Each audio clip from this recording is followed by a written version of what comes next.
Salam. Növbəti dərsimiz ümumi tarixdən dövlətlər arası münasibətlər mövzusu olacaqdır. 1920-1930-cu illərdə. Bildiyimiz kimi, dünya müharibəsindən sonra dünyada yeni münasibətləri bərqərar etmək üçün və məğlubları cəzalandırmaq üçün 1919-1920-ci illərdə Versal konfransı təşkil olunmuşdur.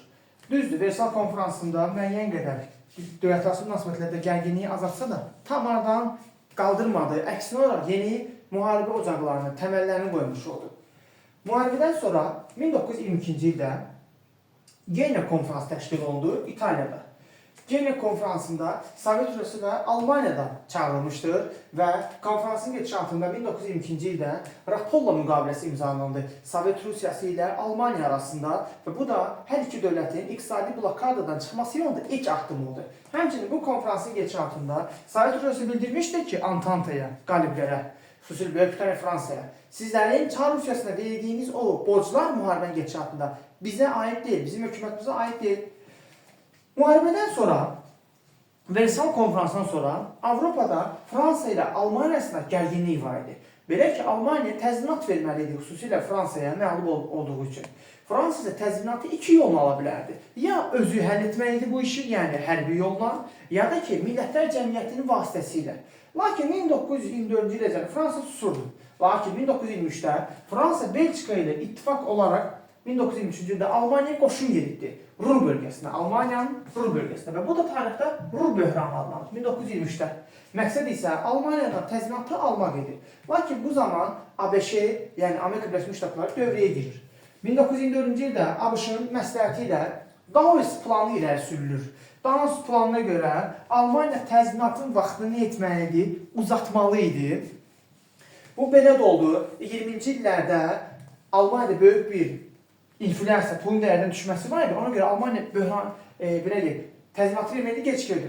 Lakin Almaniya bu inflyasiyanın qarşısını aldı iki yolla. Bir, tədavülə yeni pul buraxdı. İki, Amerika Birləşmiş Ştatları ona yardım etdi. Borca pul və kredit aid onun üçün.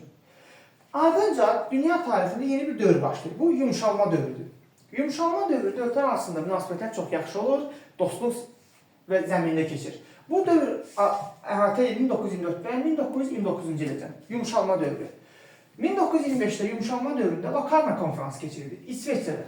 Locarno konfransında gedişatında Fransa, Belçika və Almaniya arasında Reyn təminat paktı imzalandı. Bu konfransın gedişatında 1925-də, bir daha deyirəm, Locarno konfransının gedişatında İsveçrədə Fransa, Belçika və Almaniya arasında Reyn təminat paktı imzalandı və bununla da artıq Almaniyanın beynəlxalq arenada əməkdaşlığı başladı ki, davamında 1926-da Almaniya Millətlər Cəmiyyətinə üzv oldu, 26-cı ildə. Həmçinin ilk dəfə Locarno konfransında Böyük Britaniya və Fransa Versal sistemi, belə deyək, ziddiyyətlərini etiraf etməyə məcbur olmuşlar. Ardınca 1928-ci ildə Briand-Kellogg paktı imzalandı. Kimlər imzaladı bunu? Amerika Birləşmiş Ştatları ilə Fransa arasında imzalandı bu pakt 1928-də. Hər iki dövlət, ümumiyyətlə Briand-Kellogg paktına daxil olan dövlətlər müharibədən imtina etdiklərini, bütün anlaşılmazlıqları sülh yolu ilə, danışıqlar yolu ilə belə deyək, masaya əyləşərək həll etmələrini bildirirlər.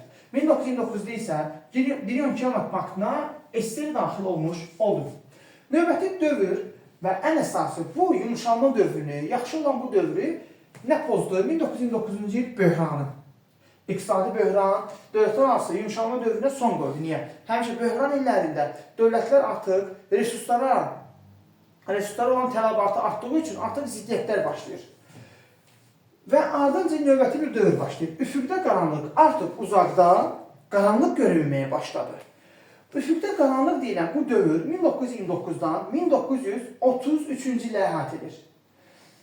Bu necə olur? 1923-də İtaliya Liviyada işğala başlayır.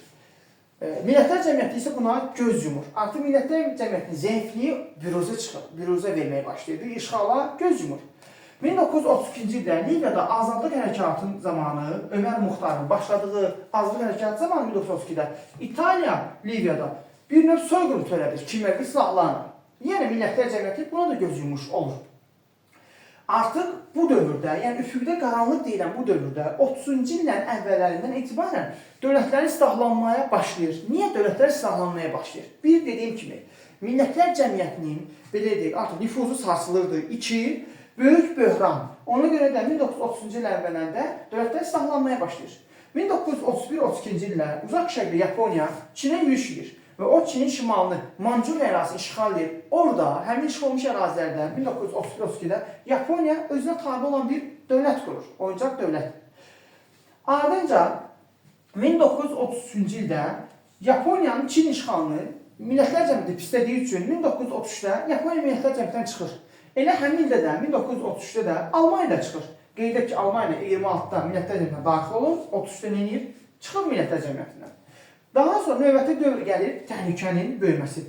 Təhlükənin böyüməsi deyilən bir dövr var. Bu dövr əhatə edir 1934-1936-cı illəri.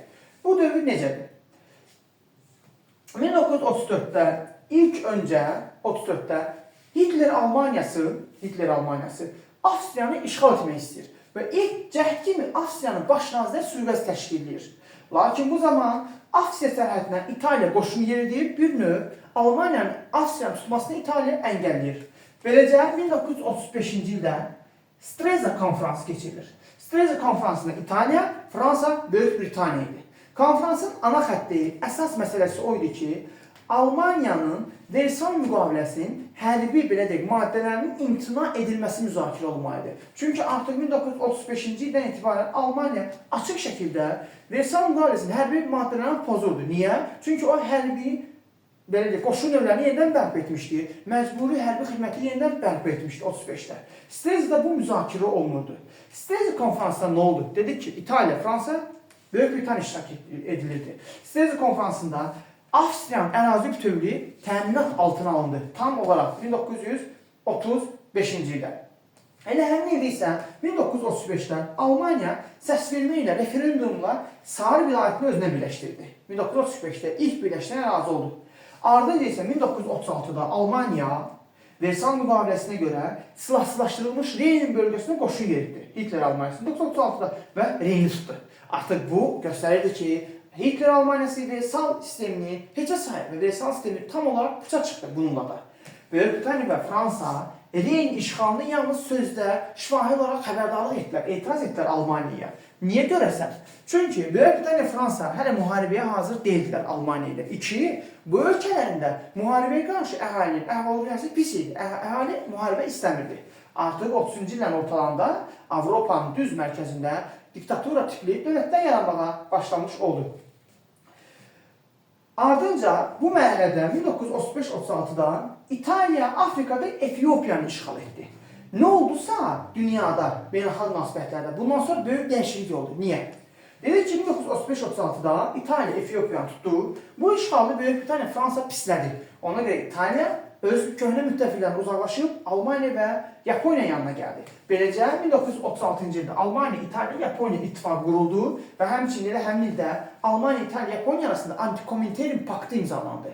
Buna görə onlar beynəlxalq kommunizmə qarşı mübarizə aparmalı idi. Bir daha deyək, təhlükənin artması deyilən dövr 1934-1936-cı illər əhatə edir.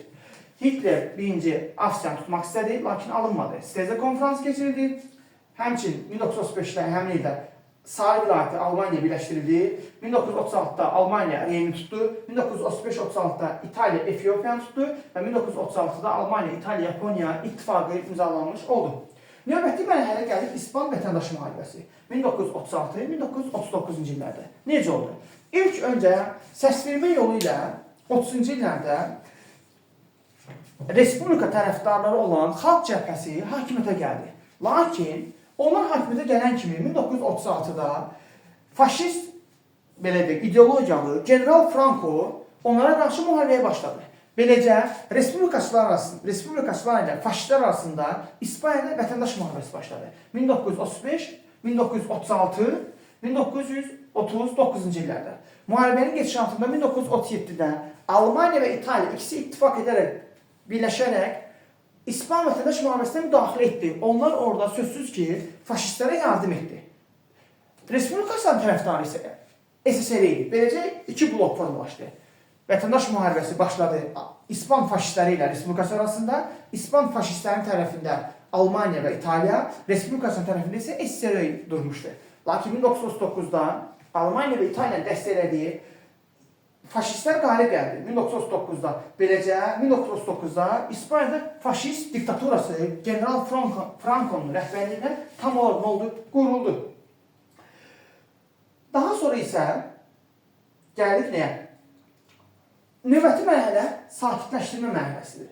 Bu mərhələdə Böyük Britaniya Fransa təcavüzkar Hitler Almaniyasından qorxduqları üçün onu sakitləşdirirlər. Ona bir növ bir isə deyə bilmirlər. 1938-də Almaniya bu dövrdə Avstriyanın özünə nə etdi? Tələb etdi və özünü birləşdirdi. Növbəti hədəf Avstriya oldu. 1938-də birləşdirdi. 34-də alınmamışdı, 38-də birləşdirdi. Elə həmin il 1938-də Hitler Almaniyası Çexoslovakiyanın Sudet vilayətini tələb etdi. O bildirdi ki, Sudeti istəyirəm. Ona görə də 1938-də Almaniyanın Münhem şəhərində Münhem konfransı keçirdi. Kimlər var burada? Burada var Almaniya, Böyük Britaniya, Fransa, İtaliya. Konferansın gedişatında qərar verildi ki, Sudet Almaniyaya birləşdirilsin. Belə də olub. 1938-də Çexoslovakiya Sudet vilayəti birləşdirildi Almaniya. Beləcə Almaniya Avropada strateji gücünü daha da artırmış oldu. Get-gedə. Ardınca isə 1939-da Almaniya bütünlükdə Çexoslovakiyanı tutdu. Bununla da bir hadisə baş verdi. Bir, Hitler Almaniyası ilk dəfə olaraq Almanların yaşamadığı ilk olaraq bir ərazini tutdu. Bütünlükdə Çexoslovakiya 39-da və həmçinin də İngiltərə Fransanın sakitləşdirmə siyasəti puça çıxdı. Yox oldu artıq. Elə həmin ildə isə 1939-da Polat Paktı imzalandı. İtaliya, Almaniya, Yaponiya arasında. Bir il sonra isə 1940-da isə Üçlük Paktı imzalandı. Yenə İtaliya, Yaponiya, Almaniya arasında. Növbəti mərhələ isə müharibə görünür. Artıq müharibənin göründüyü bir dövrə gəldi. Bu dövrdə isə belədir. 1939-da Almaniya dedi ki, Polşa ərazi iddiaları irəli sürür. Bunu eşidən Böyük Britaniya Fransa isə SSR ilə ittifaq danışıqlarına başlayırlar. Lakin bu danışıqlar gecikir. Ona görə də SSR gözlənilməz bir addım edir. Almaniya danışıqlara başlayır. Beləcə 1939 avqustunda Almaniya ilə SSR arasında Ribbentrop-Molotov paktı imzalanır. Almaniya SSR. Paktın əsas üzdə görünən məsələsi o idi ki, bu iki dövlət bir-birinə hücum etməyəcəyinə dair söz verirlər.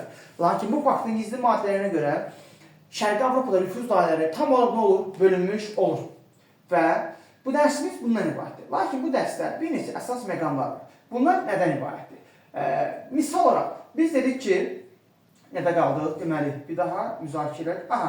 İspan vətəndaş müharibəsi 1936-1939-cu illərdə oldu. Gəlin, indi biz nəzər salaq, hansı ölkələrdə vətəndaş müharibələri oldu? Eradan əvvəl 49, eradan əvvəl 30 Roma vətəndaş müharibəsi oldu. 1642-1646 və həmçinin 1648-ci ildə İngiltərə vətəndaş müharibəsi oldu. 1861-1865-ci illərdə Amerika Birləşmiş Ştatlarında vətəndaş müharibəsi oldu. 1945-1949-cu illərdə Çində vətəndaş müharibəsi oldu. 1994-cü ildə Ruandada vətəndaş müharibəsi oldu. 1918-1920-ci ildə Rusiyada vətəndaş müharibəsi oldu və həmçinin də 1950-1953-cü illərdə isə Koreyada vətəndaş müharibəsi oldu. Və bu da müəyyən dövrlərdə, müəyyən ölkələrdə vətəndaş müharibələrinin olmalarıdır. Və bu dərsimiz də tam olaraq bununla da bitirmiş oluruq.